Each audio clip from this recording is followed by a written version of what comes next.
আসছে, আইসা দেখছি প্রায় 20-25 জন আছে, তার পিছনে আমি ছিলাম। টিকিট দেওয়ার কথা ছিল সকাল 10টায়, কিন্তু 10টায় শুরু করে নাই, তারা বলছে 11টায় শুরু করে না, 11টারও 10-15 মিনিট পর এই যে এখন শুরু করছে। এখন আমরা টিকিট, কিন্তু তারপর আবার শুনতেছি ওই যে 300 টাকা 200 টাকা যে টিকিটটা আছে ওইটা নাকি তাদের কাছে নাই, আসে নাই।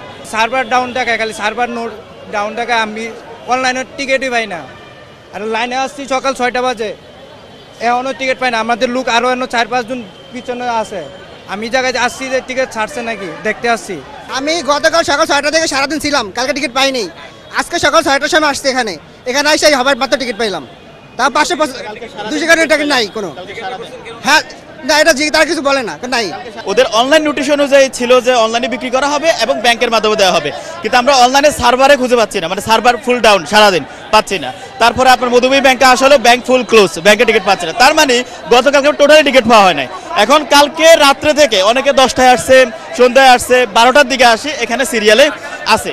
এখন আমি যেটা দেখলাম যে 200 টাকার টিকিট এখানে 500 টাকা বিক্রি করা, 200 টাকা 300 টাকার টিকিট, কোনো ধরনের টিকিট পাওয়া যাচ্ছে না। এখানে সর্বনিম্ন টিকিটের কথা বলতেছে 575 টাকা। এটা কেন? আপনার 200 টাকার 300 টাকার টিকিট কোথায় দিলে? কোথায় 200 টাকার 300 টাকার টিকিট কোথায়?